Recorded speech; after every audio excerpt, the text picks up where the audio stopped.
Hey guys, this is Stacy from HerCEO, and today I'm going to talk about my experience with Flippa, my review of it, what I think of it, and go over my background. I've actually spent $35K on sites from Flippa, and I'll give a little spoiler, I've actually had a great experience, but I've had a little bit of a rocky experience as well. So I'll take you through my purchases and my experience and what I think of Flippa, so you can make a decision if it's something that you want to look into and look at websites yourself. I'll start with my background so you guys can get an idea of why I even started looking at Flippa and why I started buying websites. I ended up getting a 9-to-5 in online marketing and at an agency, and then I worked at a different agency that did Facebook ads and Pinterest ads and things like that, and the first one I worked at did Google ads, and then the third company I worked at was marketing for a financial leasing type company. So I had all this experience with running ads for companies and helping them get traffic and leads, but I'd never run a website fully on my own or a business fully on my own. I was reading all these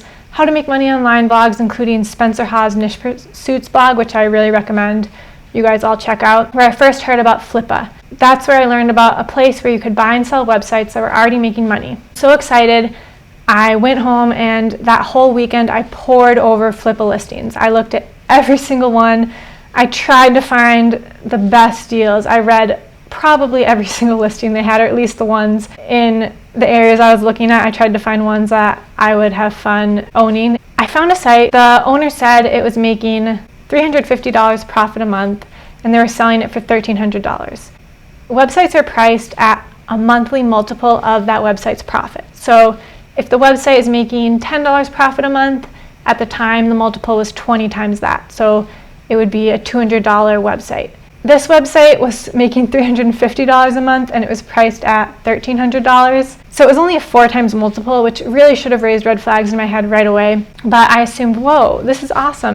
I'll make it back in less than 4 months. This is great. And so I didn't really look closely at revenue. It wasn't making money from Amazon affiliates. So I looked at the Amazon affiliates revenue that they gave like screenshots, and I was able to look at it. And I should have realized that it wasn't making money from that website's niche, which is technology. It was more from Bible-based and other niches, ironically. Technically, when you buy a product on Amazon from an affiliate link, it gives the person who owns that link credit for every purchase you make. So technically it could have had other products that it was making money from if someone bought the technology from this site and then they bought other products in their Amazon cart and checked out, and you get a percentage of their entire cart.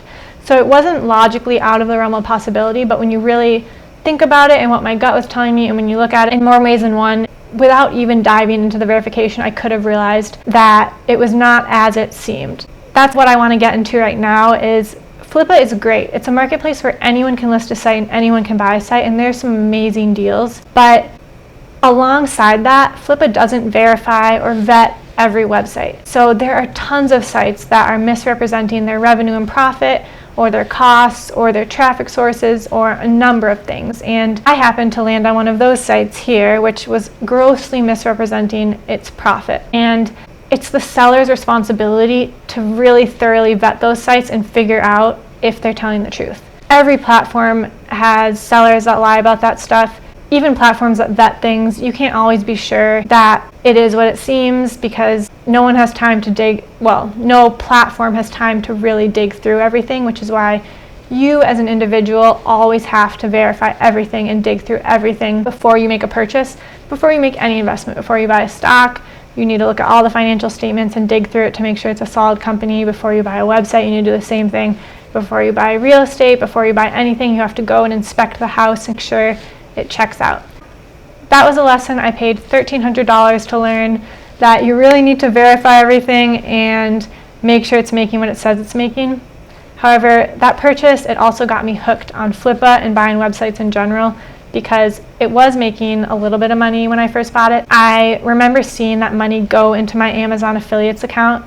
It was just a few dollars, and I got so happy because I realized what was possible with owning a website and buying websites, and that you could actually make money online. It really opened my mind. I never even realized websites could make money. It was a blessing in those ways because it encouraged me to keep going. It really taught me to always verify revenue. So I learned a very important lesson for not even a ton of money, which is something I am grateful for. On Flippa, just take every listing and number with a grain of salt.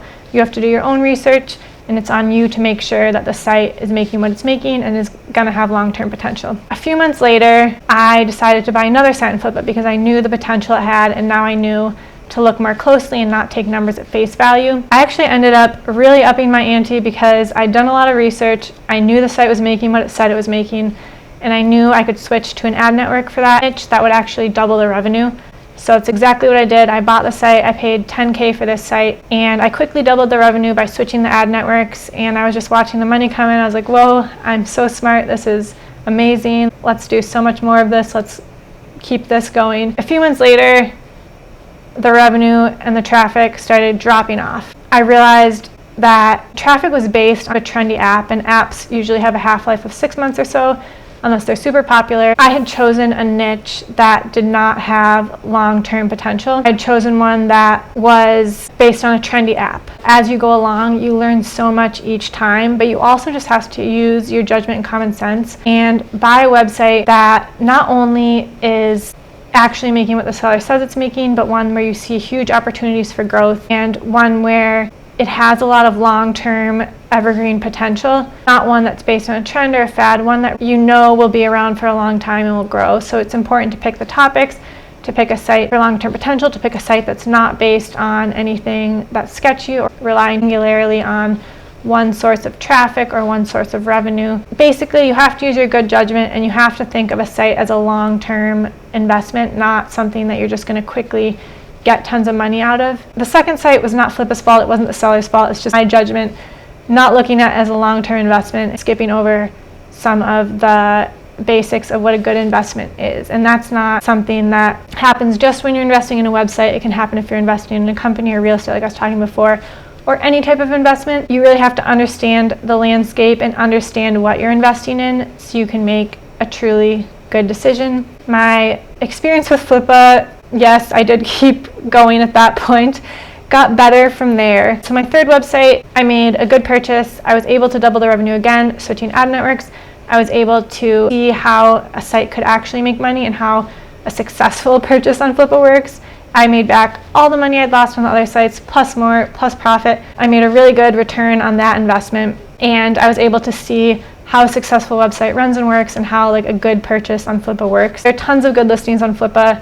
You just have to know what you're doing and understand the space to make a good purchase. My fourth website in Flippa was actually the one where it was a good niche that I was able to really grow and turn into a much larger website. That's what enabled me to truly be able to live on my own in downtown Chicago. I was living with my grandma to save money on rent, and so I didn't have to pay for those kind of expenses, and I was able to buy websites and invest in my business instead. Because of Flippa, the last two purchases I made and then the websites and the insight I've gained from there, I've been able to leverage into making enough money where I can fully support myself, live in my dream apartment in the city. Flippa is amazing in the sense where you can find undervalued assets if you look closely enough, and you can grow them to bring in enough monthly revenue to support your lifestyle, to live on your own. Flippa assets are undervalued, website assets are undervalued as compared to any other type of asset.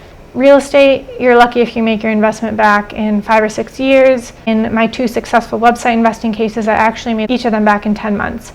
Website multiples are continuing to go up, so you have to make sure you are finding a good deal and a good time frame that you can actually make it back in. Websites are a great area to invest in right now. They're a great asset. There are risks involved, and you can make mistakes, as I mentioned, but Flippa has a great selection. They're actually my favorite because the brokers don't vet them as much, so you have to take on the vetting yourself. You can actually find better deals when you vet yourself than when a broker vets, because once they vetted, they hike the multiple up and they take a huge commission cut, which makes it so you get less good of a deal. I love other website brokers too, but Flippa is actually my favorite, and I've bought most of my websites from Flippa. So I've had a great experience with Flippa. You guys can let me know, have you bought a website from Flippa? Let me know in the comments. I'll reply to all of them that I can. Also, please like and hit the subscribe button, because if you want to see more videos, or if you want me to make more videos, this really helps boost the visibility and allows me to make more videos for you guys. So thank you, and I'll look forward to seeing you in the next video.